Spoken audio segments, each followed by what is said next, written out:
I'm going to cut this log into 12-inch wide boards, a little over 13 feet long and probably about 5/8 inch thick. I've never milled Ponderosa pine before. I know it's full of pitch. I've got plenty of pine sol and dish soap in my lube bottle. I've got a fresh blade on there, so it's time to get to it.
Alright guys, I need to make some stickers so that I can stack this super wet wood up to dry. I think I'm going to use these top flitches because they're not quite wide enough to make the boards that I'm looking for. Set them on their sides and I'll just rip through them at 3/4 inch and make a stack of stickers.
My sticker collection is complete. Alright guys, well, my stickers are ready. I got a fresh blade on the mill. Let's make some lumber.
Oh, stickers first.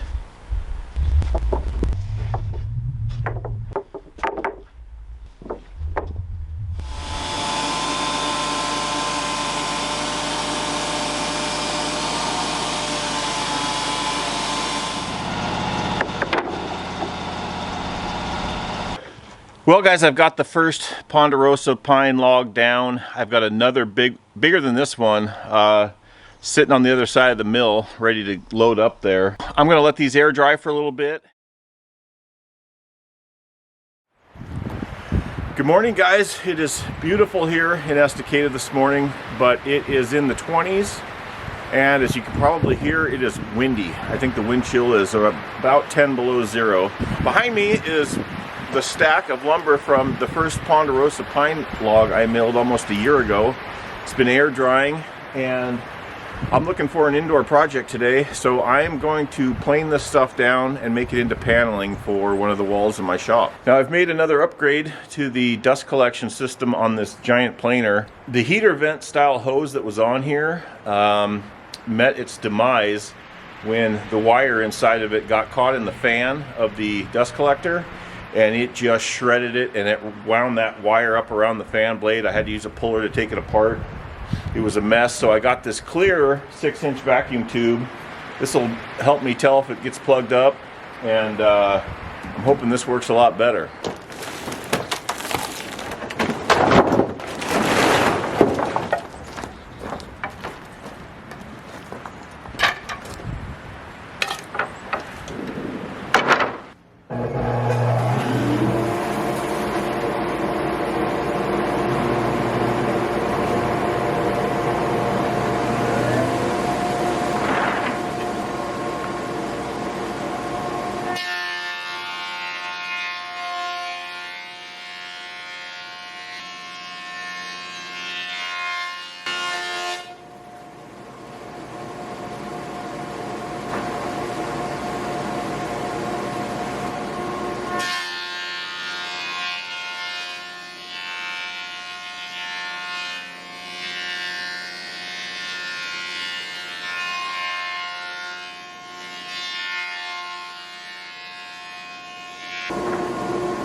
There's some little metal fingers right in the end of this collector here. I'm not sure what the purpose of them is other than plugging this thing up, which is working excellently. I think I'm going to have to cut those out.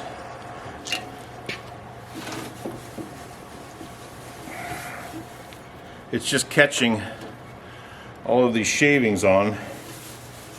Let's see how many times I have to do this before I throw in the towel on it.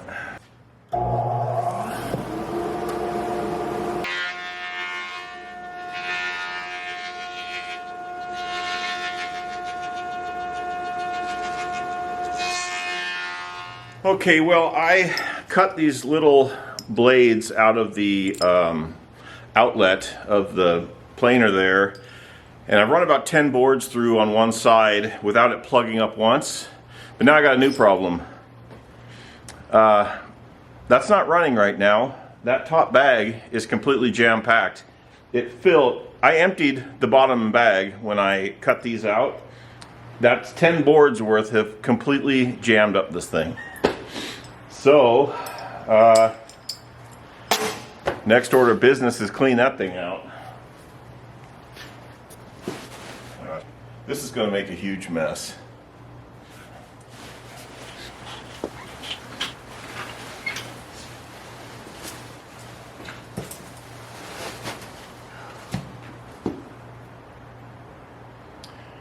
Well, on the bright side, this stuff burns awesome, and it's freezing, so, oh man, what am I going to do with this?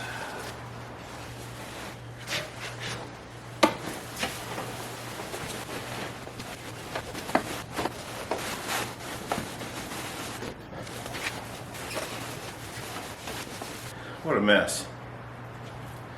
I better get to burning.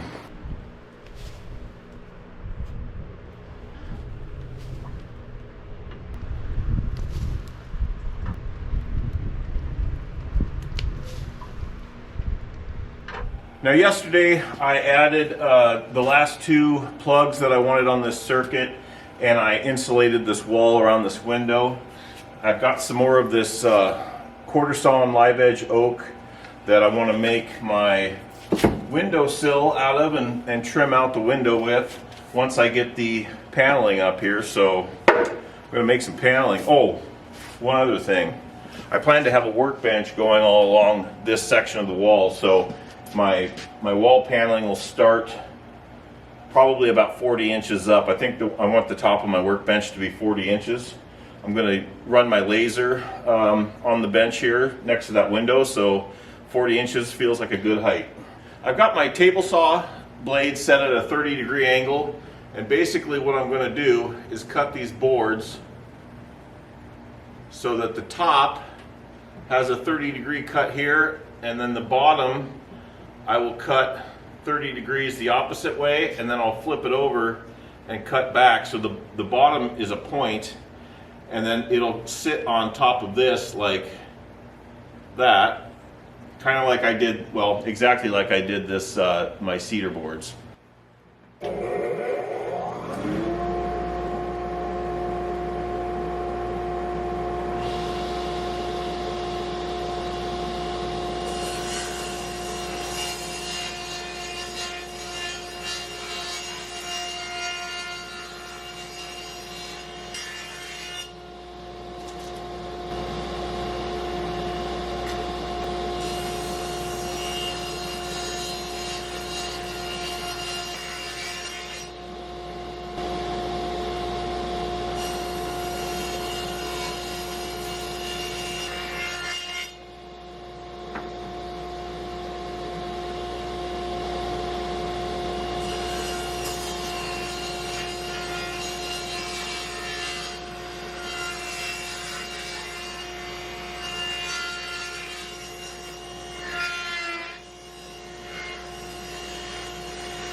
All right, I don't know if you can see my laser beam here, but I've got it set right at the bottom of the face of this board.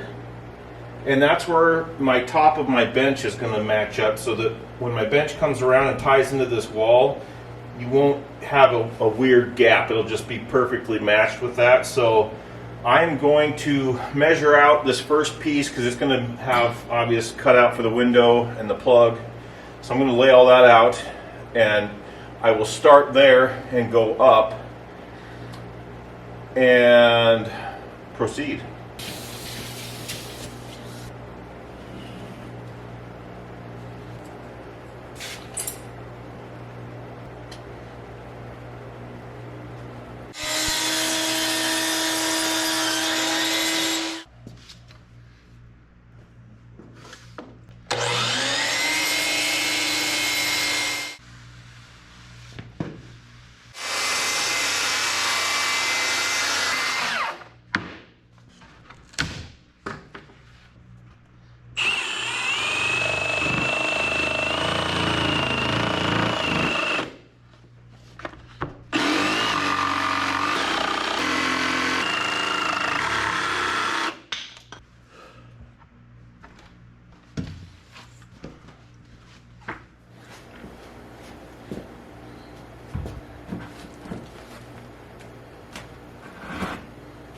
Looks a lot like I knew what I was doing.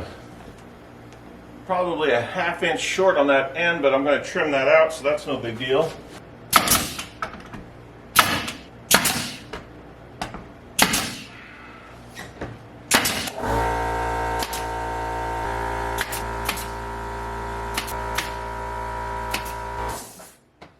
Nice.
Well, I cut this one tight. I'm going to have to throw the breaker and pull this plug out.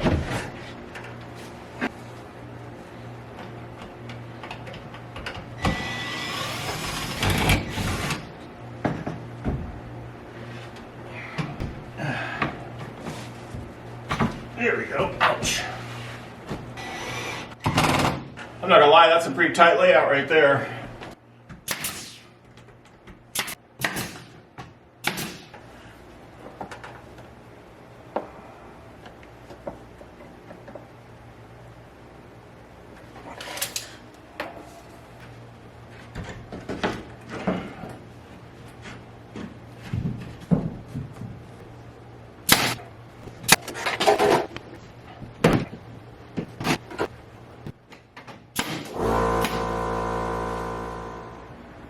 I think I'll cut some quick trim pieces around the window and probably call it a day.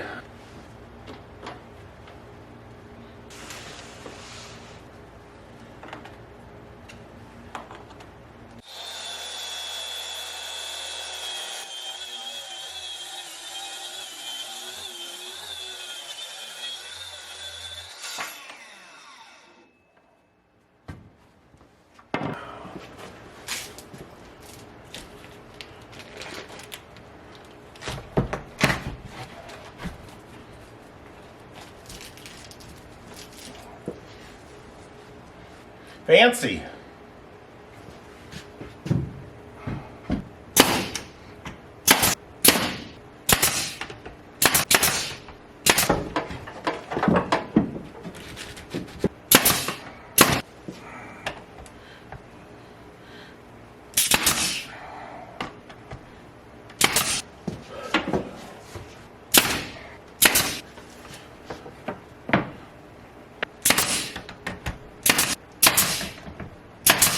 Well, I've left this sill loose because I want to sand it nice and put a nice finish on it.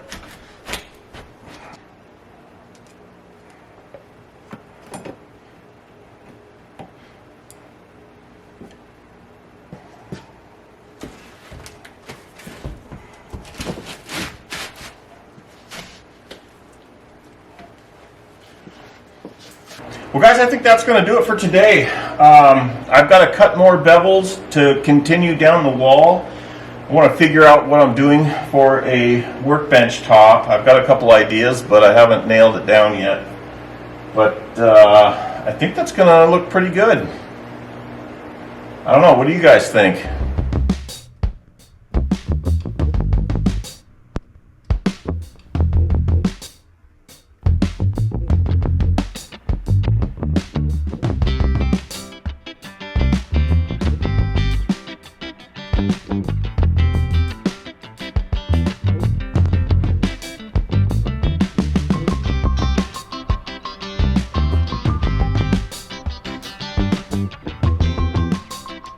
Well guys, I appreciate you hanging out with me while I mess around in the shop here. I am stacking up with projects. I've got a juniper table that I'm going to finish. I milled the lumber years ago and my buddy was going to finish the table himself, but it's been years and it's not done, so he brought it over for me to finish. And I've got a couple of juniper cookies that I'm going to make into end tables for the same buddy. So stick around. I've got a new tool Monday coming up. I'm really excited about it, and believe it or not, I'm going to review an e-bike. Why? Why not? I'm 50 and my kids are 8 and almost 10, and they're getting to be hard to keep up with. So I got a really awesome e-bike that I'm going to share with you, weather permitting, here soon. Anyway, thanks again for watching, and we will see you soon.